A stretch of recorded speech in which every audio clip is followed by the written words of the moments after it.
देखिए प्रश्नावली 8.1 10वीं कक्षा का है। यह त्रिकोणमिति का सवाल पहला नंबर 8.1 का। त्रिभुज ABC में जिसका कोण B समकोण है और AB बराबर 24 सेंटीमीटर और BC बराबर 7 सेंटीमीटर है, तो आपसे पूछा गया है कि साइन A का मान क्या होगा, कॉस A का मान क्या होगा।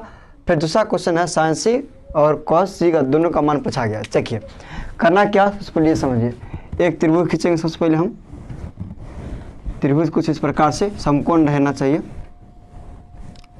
चलिए ये समकोण त्रिभुज हुआ और कहा गया त्रिभुज ABC जिसका कोण B समकोण है, तो ये कोण मान लेते B हुआ यहाँ पे और समकोण 90 डिग्री है।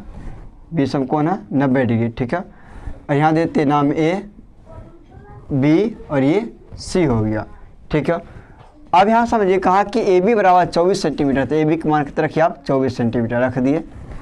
और कहा BC बराबर 7 सेंटीमीटर, BC बराबर 7 सेंटीमीटर हम दे देते हैं, ठीक है। अब फिर हमको AC पहले निकाल लेते हैं। सबसे पहले होता है कर्ण बराबर क्या होगा, कर्ण निकालिए। देखिए ये 90 डिग्री है, 90 डिग्री के सामने वाली भुजा कर्ण होती है, कर्ण निकाल लेते हैं। तो कर्ण बराबर होता है रूट अंडर लंब स्क्वायर जोड़ आधार का स्क्वायर, लंब का स्क्वायर जोड़ आधार का स्क्वायर, ठीक है। निकालिए कर्ण बराबर हो जाएगा आपका रूट अंडर में लंब मतलब कि अभी 24 है यानी 24 का स्क्वायर प्लस आधार यानी 7 का स्क्वायर, तो कितना हो जाएगा 24 का स्क्वायर 576, 7 का स्क्वायर 49 हो गया, ठीक है। दोनों को जोड़ लीजिए कितना हो जाएगा 9 6 15 का 5 हो गया, 7 11 1 12 5 1 6, चलिए ठीक है। 625 से कितना बार होगा, तो 25 इसका कर्ण हो जाएगा, ये आपका 25 हो गया। आप क्वेश्चन क्या कहा और वो देखते हैं, ठीक है।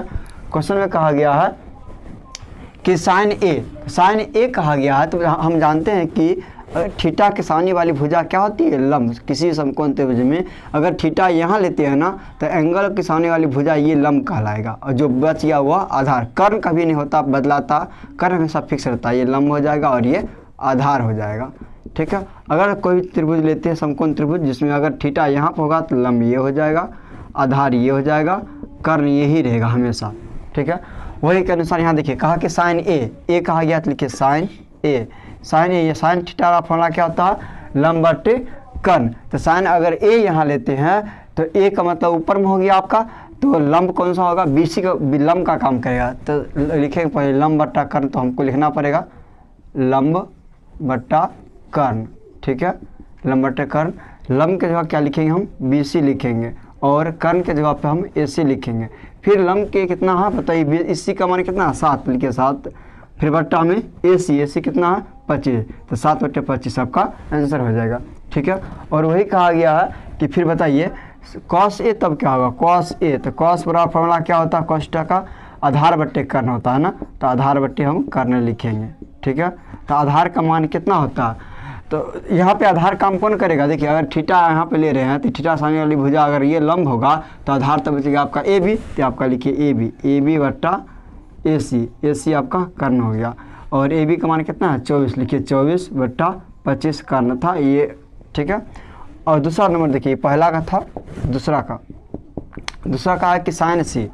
अब साइन C क्या है समझिए, साइन C बोला गया है तो आपको पता है कि थीटा अगर यहाँ पर हम लेते हैं तो कर्ण ये आपका यही रहेगा, फिक्स रहेगा।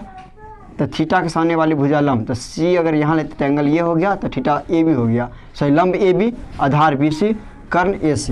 यहाँ लिखिए लंब बट्टा कर्ण, लंब बट्टा कर्ण, लंब का काम कौन करेगा, एंगल यहाँ लेते हैं C तो AB करेगा, AB बट्टा AC।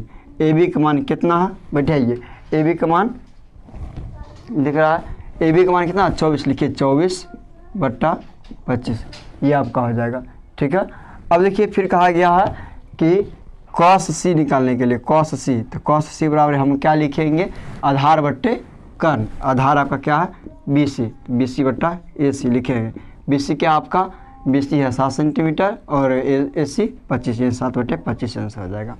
बात का समझे, चलिए।